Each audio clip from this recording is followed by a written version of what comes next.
Hey guys, 9:31 Friday morning. Rain is coming in. Big storm coming up the coast.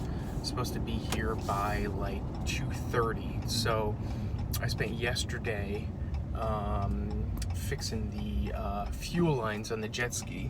I had it listed for sale, and there are a ton of people who are interested in it. So I went out last night to start it up, and it wouldn't start, and it was idling. So I checked compression. I had like 120 pounds per cylinder in compression, so that's decent. And spark was great.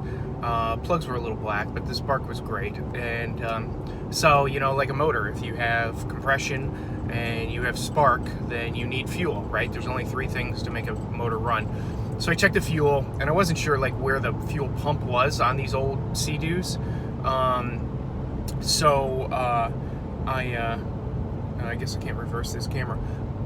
So I pulled the fuel lines off of it, and then I did a little bit of YouTubing, and it turns out that the pump is actually right in the carburetors, and there's two lines going to. One is an intake for the fuel, and one is a return. And the fuel basically just flows through in a loop and goes into the carburetors. So I YouTubed it, found out that the lines get really gunked up. They call it this green gunk. I blew through the lines, and they appeared to have like a little bit of a clog in them, and I could hear it kind of pop out when I blew out. So I was like, you know what, I should just put new lines in. And I had 1/4 inch clear lines to run, so I ran the clear lines on the ski, and let me just show you. See, so I'm towing the ski right now. I don't know if you can see that or not. Anyway, so I ran the clear lines to the ski, and put an inline fuel filter in. I actually bypassed the fuel selector, which I think was bypassed anyway. It was kind of strange the way that the lines were on there. They looked like they had original hose clamps on them, like they had never been changed, which then gives me even more reason that I want to change the lines. But so I went ahead and I put a fuel filter in there, new lines, clear lines, so I could see the gas coming through. Thing starts up like it never started before. I went to start it this morning. It took a little bit of a choke, but it starts great. And then when I hit the gas, it seems to rev up a lot faster than it did before. The last time I took it out in the lake, I took it in Saratoga Lake, and I was riding it. It was doing great in the beginning, and then all of a sudden it felt like it was a little bit down on power and getting a little chuggy. So it made me lose confidence in the ski, and I wasn't really sure about what was going on with it. So I'm hoping by putting the new lines on, now I'm convinced it's got spark, it's got compression. I rebuilt a jet pump on it, that it should go really well. So like I said, it's gonna rain, so it's 9:34 in the morning. I'm hoping to be able to get this ski in, see if it does well.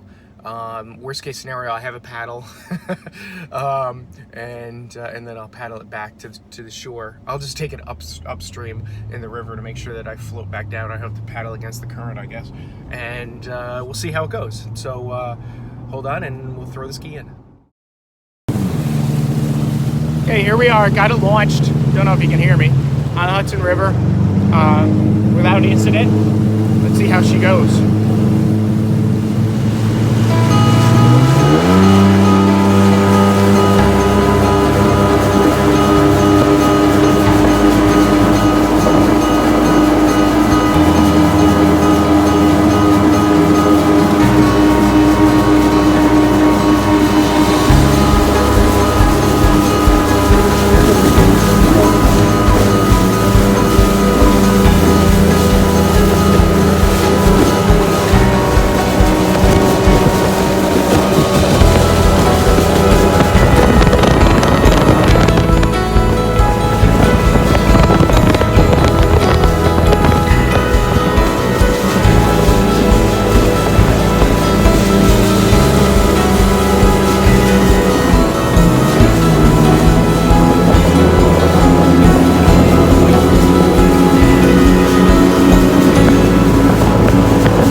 I'd say it goes pretty good. 35 miles an hour, top speed. Seems to come out of the hole really well. You know, it runs well. Sometimes it gets a little chuggy. I'm not really sure what that is. Maybe probably need to have the carburetors cleaned or something like that. But overall, though, I think it's been a successful day. Ski works good. Hudson River, there's nobody on it. There was some crew paddling when I first came in, and there's a guy fishing on the dock, which is why I didn't video the launch. Said he's been on the dock since 3 o'clock in the morning fishing for catfish, and clearly was looking for somebody to talk to. Seems like a nice guy. Anyway, so that's the 583 SeaDoo. New fuel lines, rebuilt the jet pump. Good compression, seems to start and go pretty well, so I'm pretty happy with it. Thanks for watching. Like and share.